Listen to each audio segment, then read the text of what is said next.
subtractive synthesizer has a source, and the source is usually an oscillator. There are other sources in modern synthesizers, but let's just concentrate on an oscillator for a moment. That produces a rich waveform, and then that sound is going to be passed into a filter. We're going to use the filter to cut off or cut away some frequencies, some partials of the sound. This is essentially why subtractive synthesizers are called subtractive. They start with a rich sound and then we sculpt away parts of the sound that we don't want. So the source is fed into the filter. The filter, in turn, is fed into the amplifier. The amplifier provides us with an output volume and a pan position, and there may be all sorts of effects that you can add at the output stage, like delays and reverberation and so on. But basically, these are the three elements of the subtractive synthesizer: the source, the filter, and the amplifier. Now, set up like this, it'll be quite static. It will be rather organ-like. And we want things, of course, to be a little bit more dynamic.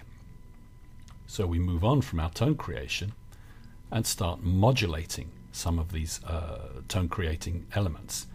The first thing that we use to do this is an envelope generator, maybe called an ADSR. A stands for attack, D for decay, sustain for a sustain level, and R for a release time, release after a note is left off.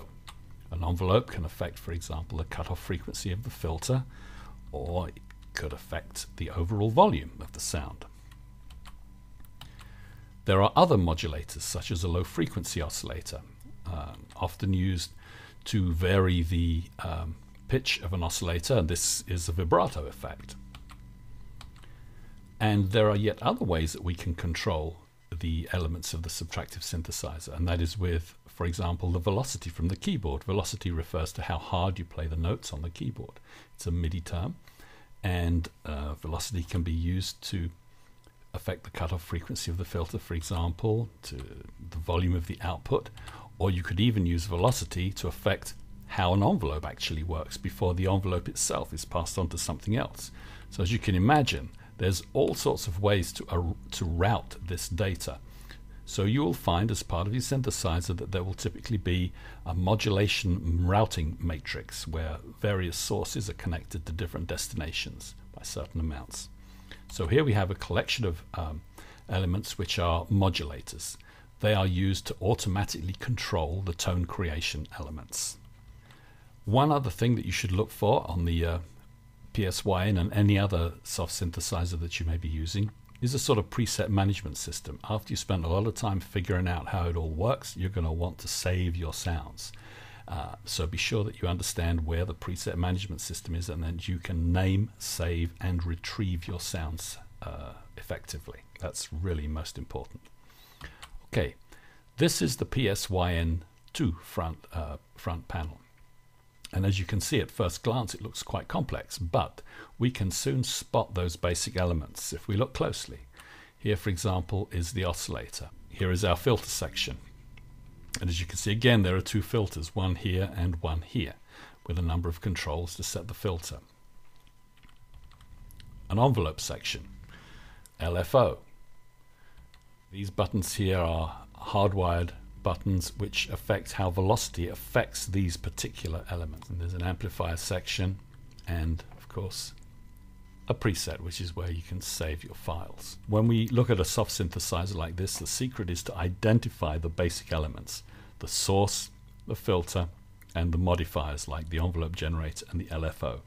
Okay, now let's move on to the actual synthesizer itself. So here we are with Sonar, and the first thing I need to do is insert a track which has my soft synth, the PSYN2 on it. So just make a simple instrument track. Okay, so here's our synth. Before we start playing with the synth and finding the elements, let's initialize the patch. It's always good to start from an initialized patch if you can. And to do that, I'm going to click on this little icon down here, initialize the patch, and kaboom, everything is set level and turned off. So now let's see if we can start finding the elements that we looked at in the first section. Well, here's our oscillator. It's the wave, and we can select oscillators 1, 2, or oscillators 3 and 4. But in this case, we just want to listen to oscillator 1. We're going to choose a sawtooth wave here, And let's just play a note on the keyboard.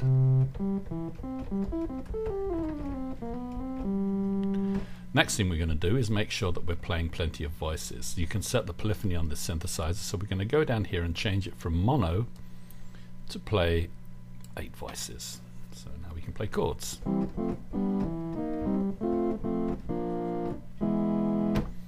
Right, so our oscillator is clearly working, we're hearing a sound. And look, here is the filter section. Question is the filter working? So let's play a chord and just move the cutoff frequency. I think that's working just fine. Everything's working, and we are ready to explore this synth and start trying to do some programming for ourselves. This is a static setup, as you can hear. The oscillator is going straight into the filter. What about using the envelope generators to start opening and closing the filter automatically and changing the overall shape of the sound? Well, here is our envelope section. Let's turn it on. So here we have attack, decay, sustain, release. We've also got a delay fader here, which is a little delay before the envelope starts to take effect. And this adjusts the EG slope, so it's a fairly rounded sort of envelope. Okay, so envelope 1. Now question, where is this envelope data going to be sent? Well, we need to set a destination, and in this case we're going to click the destination button and we're going to choose cutoff 1. Now the data from this envelope should be affecting the cutoff frequency of filter 1. But at the moment, as you can see, the depth is 0, so let's put that up. In fact, let's put it to maximum. Play a note. Not much happening here, but if I now change the attack time, you can hear that it's there, it's falling off quite quickly. If I put some decay up, there's the sustain level.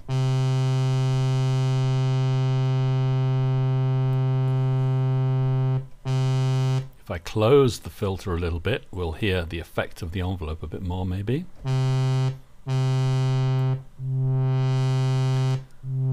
I think that's clear enough. You can hear how the changing the values of the envelope here affect this setting here.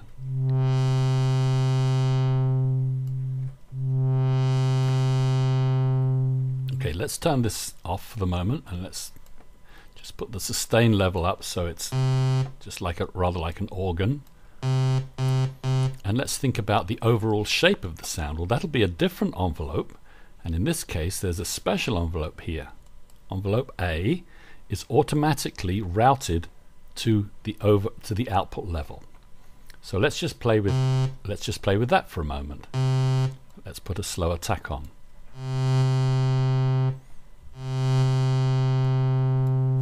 Let's try putting a little bit of an attack time, bringing the sustain level down, but putting some release after the note is played.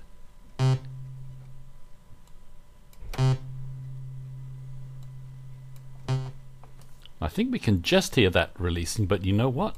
If I go back to the envelope for the filter, which is this one, it looks like as soon as a note is released, the filter is closed right down, which you can see from that release setting there.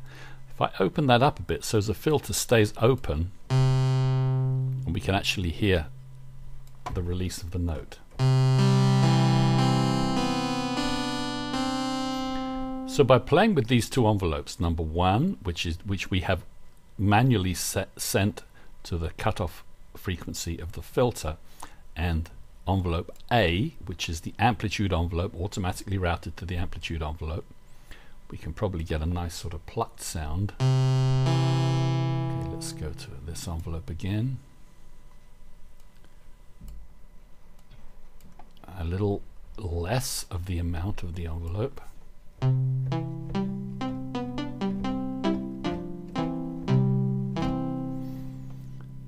Okay, and now we talked about bringing in velocity, so let's bring some velocity into this. So the velocity will also open up the envelope.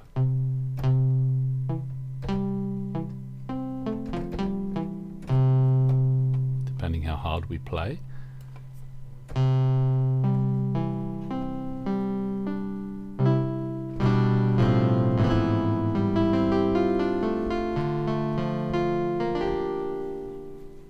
So from this simple little exercise, we can see that it's pretty easy to set up an envelope. Number one, here we've set that up to control the filter cutoff, and envelope A here is automatically routed to the volume, the overall level of the sound, and we're just using a simple sound source.